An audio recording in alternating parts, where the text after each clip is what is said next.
तो बच्चों आज हम करने वाले हैं एक्सरसाइज 4.2 का क्वेश्चन नंबर 3। ऐसी दो संख्याएं ज्ञात कीजिए जिनका योग 27 हो और गुणनफल 182 हो। ठीक है, तो कैसे हल करते हैं इसको देखिए। माना एक संख्या क्या है बच्चों हमारे पास x है। ठीक है, माना एक संख्या क्या है x है।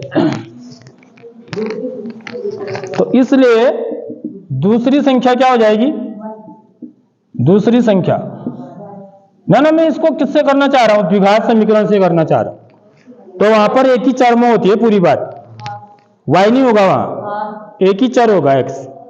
ठीक है, तो दूसरी संख्या क्या हो जाएगी, हैं? अच्छा क्या रहा है, क्वेश्चन को देखो ना पहले। क्वेश्चन ये कह रहा है कि दो संख्याओं का योग 27 है। अब मैंने उसमें से एक संख्या x मान ली है। अब मैं ये कहता हूं x, देखो समझ लो इस बात को, दो संख्याओं का योग 10 है, बोल रहा हूं दो संख्याओं का योग 10 है।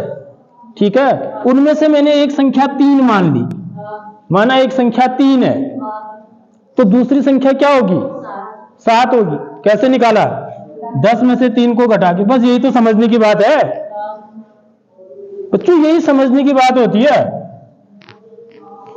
एक संख्या मैंने कहा कि 10 है, ठीक है, दो संख्याओं का योग 10 है, ये मैंने कहा। उसमें से एक संख्या 3 है, ठीक है, 3 को मैंने क्या मान लिया, x मान लिया। देखो तो मैं दूसरी संख्या क्या हो जाएगी मेरी, 10 में से 3 को घटा के 7 आ रहा है, तो यहां पर क्या करूंगा, गलत, 27 ऋण x होगा। याद रख लो, योग 27 है ना संख्याओं का। एक संख्या इसको मैंने ये क्या है, 27 है, इसको मैंने x मान लिया है, सॉरी हाँ इसको मैंने x मान लिया है। तो ये जो घटाऊंगा मैं 27 में तो घटाऊंगा x, समझ में आ रही बात, x में से थोड़ी 27 घटाऊंगा। एक संख्या मैंने x मानी है ना, तो ये 27 से छोटी होगी या कब ज्यादा होगी, छोटी होगी। ये भाई जो योग है ना 27 तो दो संख्याओं का योग, दो संख्याओं को जोड़ के 27 आ रहा है। उनमें से एक संख्या क्या है मेरी, x है, तो दूसरी संख्या क्या होगी, 27 में से x को घटाऊंगा मैं, ये होगी। अब इनको जोड़ो, आप जोड़ के देखो ना, देखो आप चेक भी कर सकते हैं, 27 ऋण x धन x, इसको और इसको जोड़ दो, ये दो संख्याओं को, तो उत्तर 27 आता नहीं आता, देख लो x से x कट गया, 27 आ गया नहीं आ गया, जोड़ के 27। तो ऐसे हम चेक भी कर सकते हैं कि मैं जो कर रहा हूं वो सही कर रहा हूं या नहीं कर रहा हूं।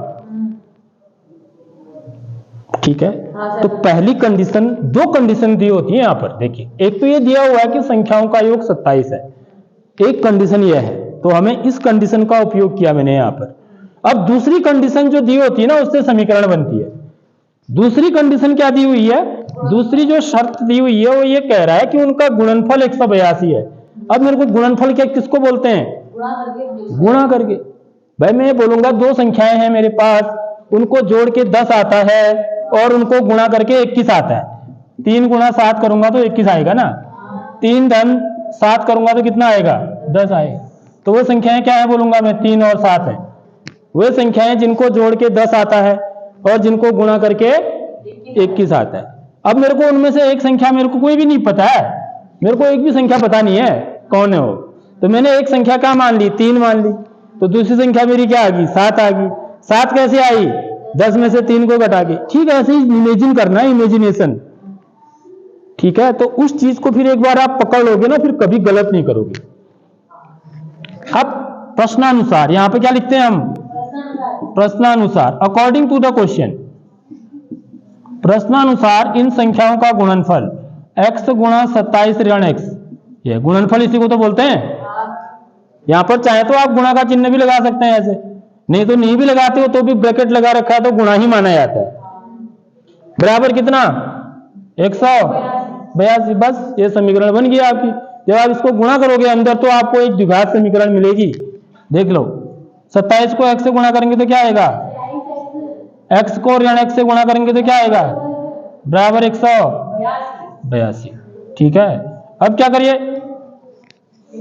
अब ये क्या है, ऋण x वर्ग, ठीक है, धन 27x ऋण 100 बराबर 0। अब देखिए x वर्ग का जो साइन है ना बच्चों, ये कभी भी ऋणात्मक मत रखिए, इसका चिन्ह क्या करना है हमको, धनात्मक करना है। तो कैसे होगा,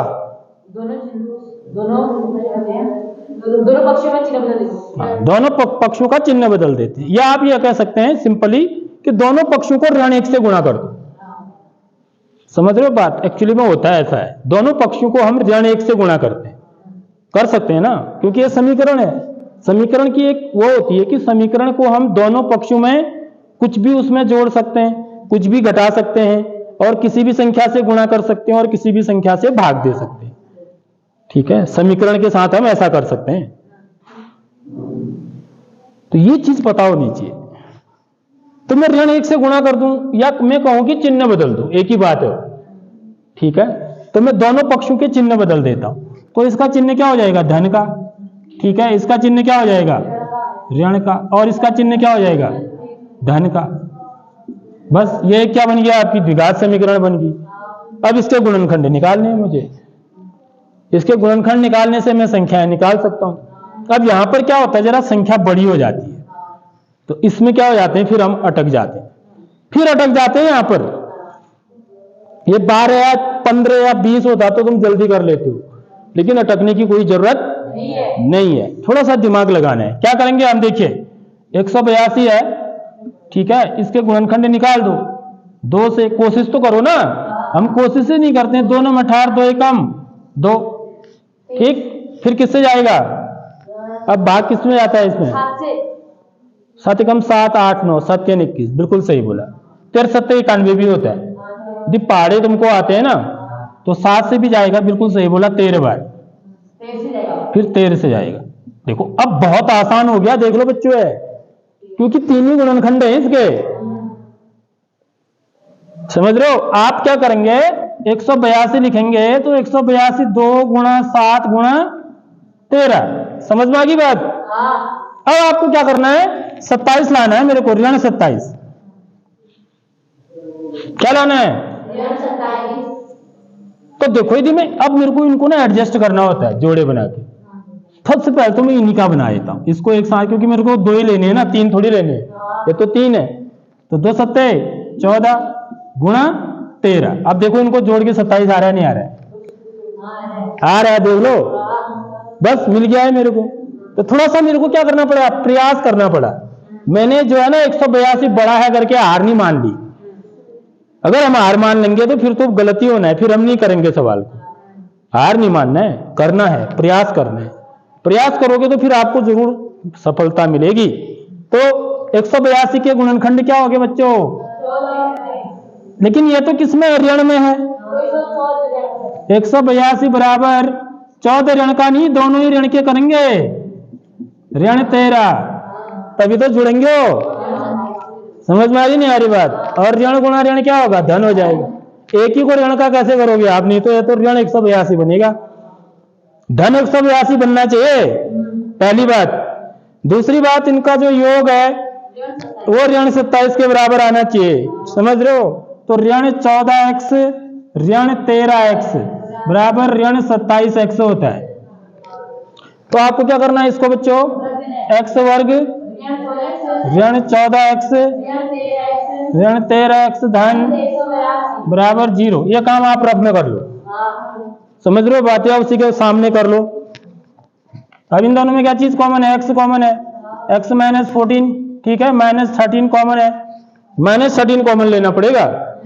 क्यों लेना पड़ेगा, क्योंकि यहाँ पर जो 14 है ना ऋण चिन्ह का है, इसलिए यहाँ पर जो दूसरा पद आएगा और ऋण चिन्ह का होना चाहिए। तो x माइनस 13 का भाग 182 में दोगे 14 बार जाएगा, देख लो 13 का भाग किस में देना है,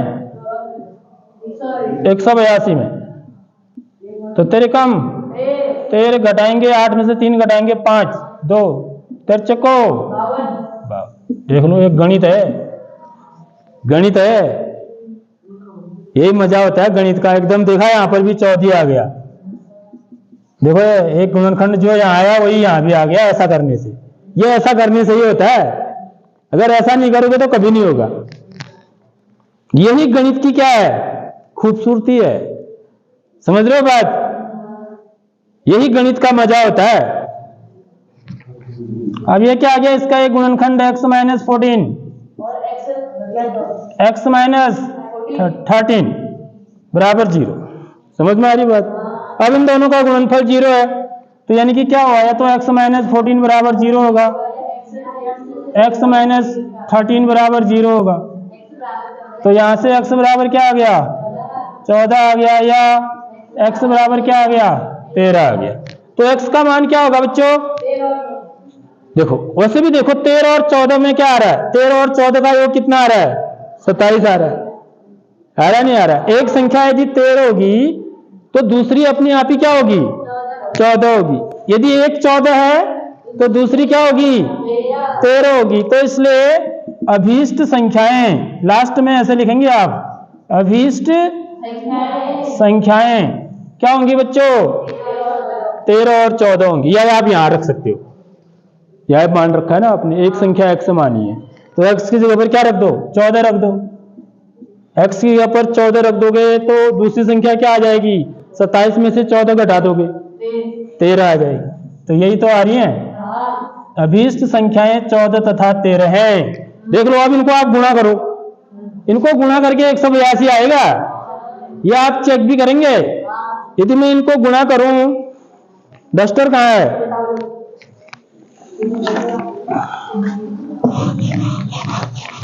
यदि मैं इनको गुणा करूं 14 को 13 से, तो 13 को 52 का 2 हासिल, 5 13 कम 13 और 5 18। देखो आ रहा है नहीं आ रहा है, जोड़ करके 27 आ रहा है और गुणा करके 182 आ रहा है। तो वो संख्याएं क्या है, 13 और 14 है। ठीक है, आगे बात समझ में।